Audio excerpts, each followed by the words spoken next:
Welcome to the Rusted Garden Homestead. Today's video is about blueberries and strawberries. How do you acidify the soil a little bit around your blueberries so they uptake nutrients better? And then how do you take care of your strawberry plants? Getting close to spring, I hit them with a chemical fertilizer. That's not bad. It's not a problem. It does scare people at times.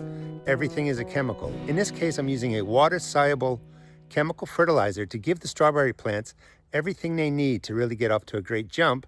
And then I go back to my organic ways. Nothing wrong with using the chemical type fertilizers in a strategic way. Let me show you how I take care of these plants. For blueberries, they tend to like a more acidic soil.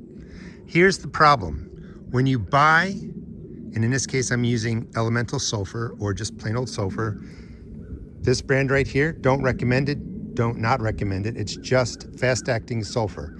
33% sulfur per pound in that bag. The sulfur increases the acidity of the soil. And again, the problem is none of these products tell you if your soil is this pH, how much do you use per square foot. They usually use a big number like 100 square feet or 500 square feet. So you don't really have to know the pH of your soil. You don't have to know exactly how much to put around the plant. You're just not going to find that information. You don't have to test the pH of your soil. The blueberries here have been growing here for 6 years. My soil pH is naturally high, closer to 7 almost. When you put in your blueberry plants, it's great to plant them with some peat moss and stuff, acidify the area. The important thing to understand about blueberries is they have shallow roots. The root canopy only goes about as wide, or the root grow out as wide as the canopy of the upper part of the plant. So you don't have to, put sulfur down all over the place. We're just targeting the sulfur around the base of the plant to increase the acidity or lower the pH. And what that does is that just helps the strawberry plants take in nutrients better, the nitrogen, phosphorus, and potassium. So I don't do anything fancy. I don't prune these any special way. I just prune them to get the dead wood removed and to open up the space where I want space. And then when it comes to feeding the plants, you could read the instructions. The instructions on any bag is going to vary. A lot of times it says 1 or 2 pounds per 100 square feet. The way you figure that out, I have blueberry plants there and there. So you would measure across, let's say that's about, say 6 feet.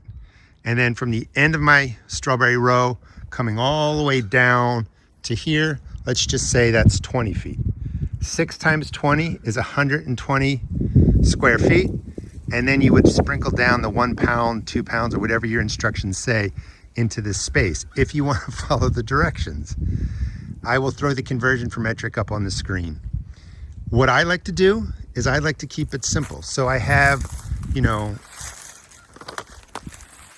blueberry plant right here. The canopy is about that wide.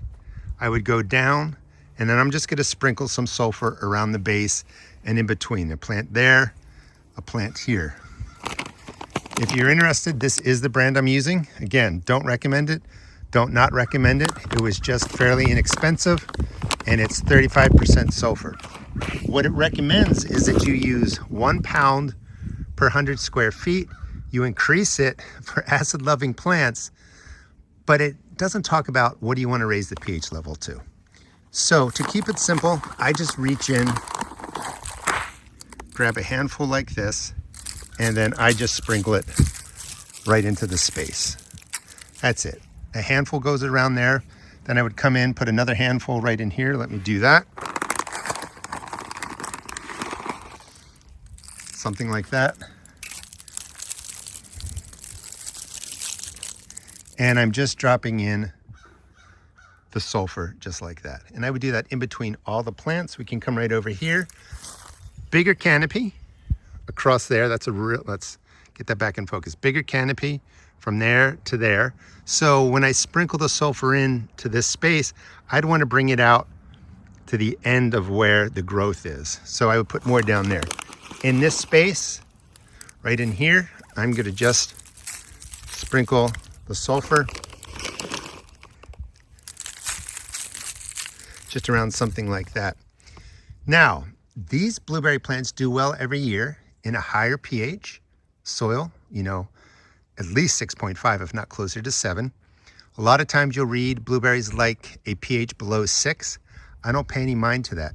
I do this process sometimes at the end of the fall, sometimes at the beginning of the spring, just one time, sometimes twice, just using the elemental sulfur. And I would just throw some right in there. I mean, it's really not something to really over worry about. You're just changing the top inch of the pH where the surface roots are.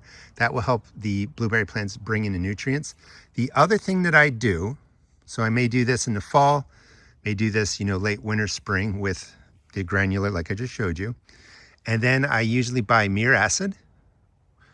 That is a water-soluble fertilizer that raises the pH too.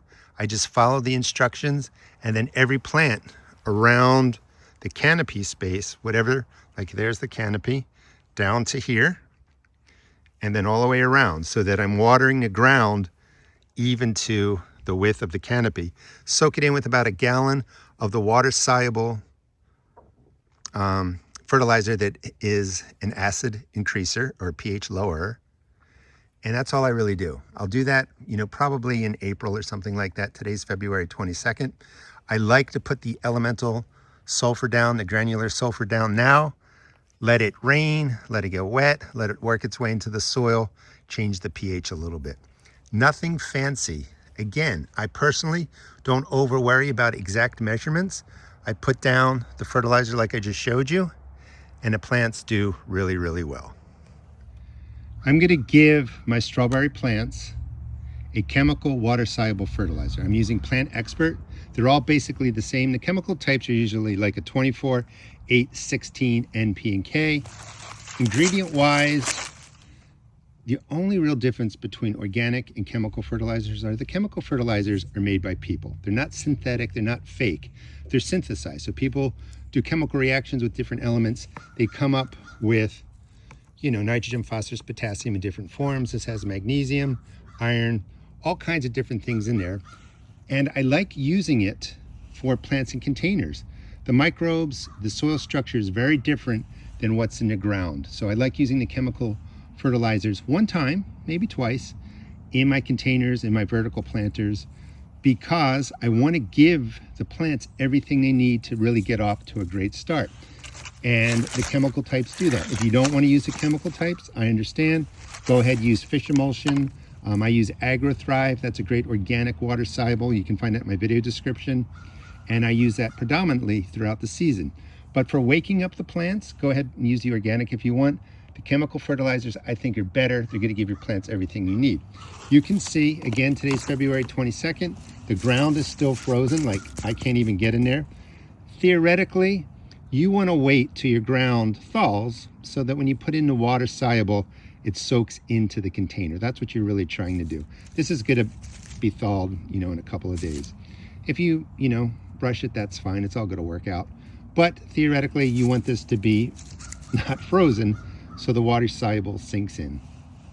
Now, what I like to do is I'll come in and we'll do this container. I'll clean this up, remove all the debris, trim it back, and you can see that the growth looks great. I even have strawberries growing down in the ground, which I'll dig up, repopulate different planters in different places, or maybe some of the strawberries died off. These stay out 24/7, obviously.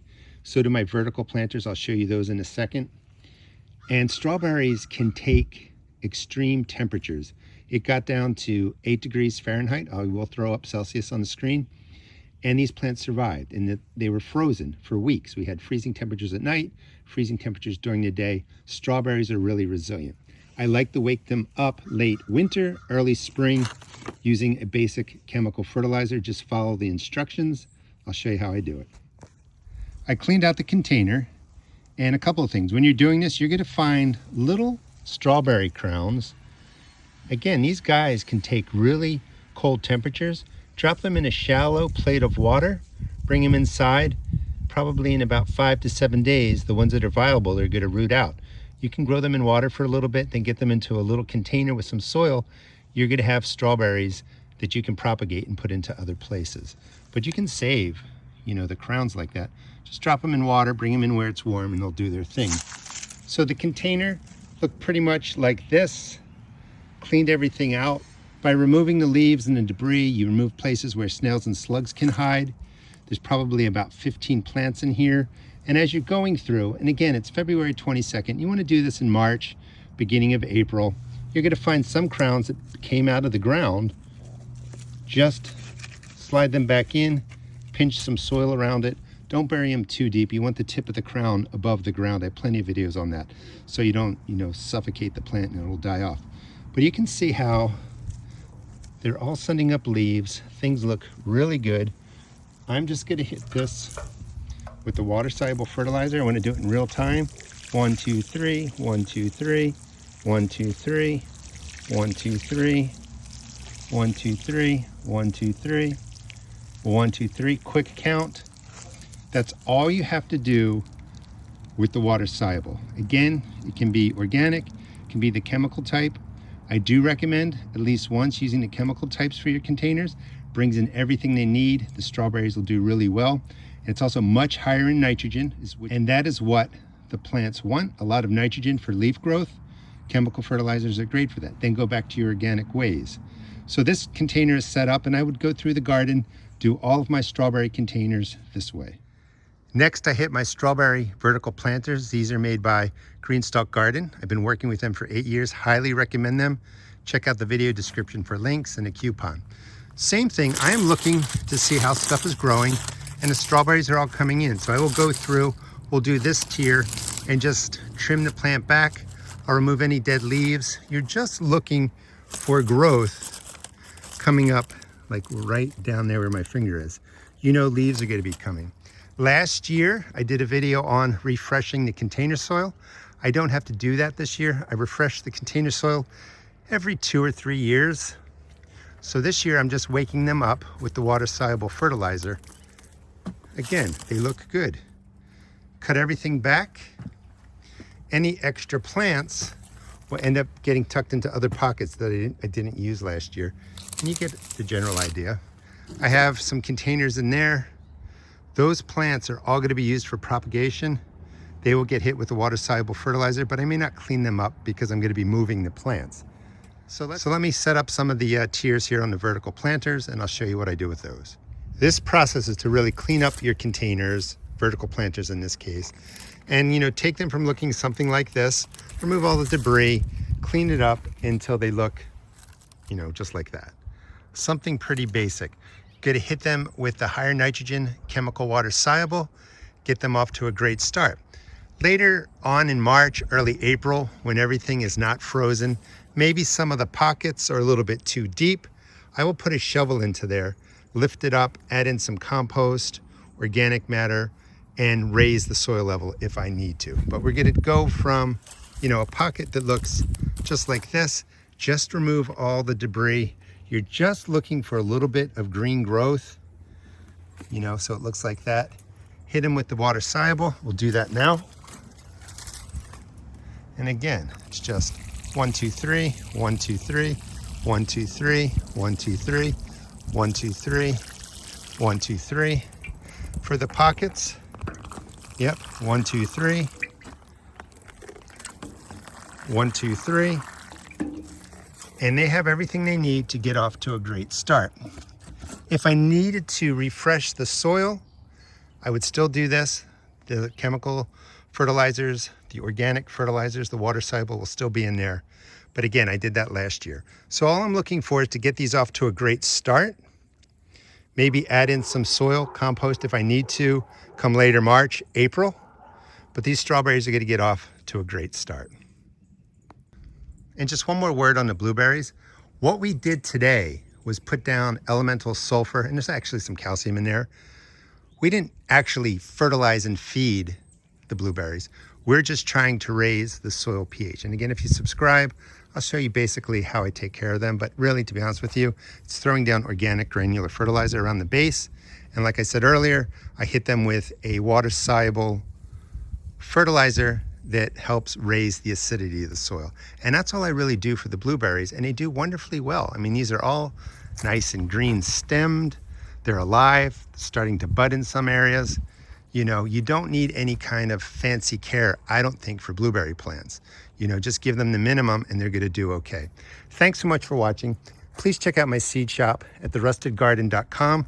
I sell tomato and pepper seeds for $1.75 a pack. All other seeds are just $1.50 a pack. And if you want to check out a blog, I have a blog that I often, as I do a video, I'll do a blog article later that month. Check that out. It's therustedgardenblog.com. Again, thanks so much for watching. Please subscribe. I'll show you how to grow food, save money, and have some fun.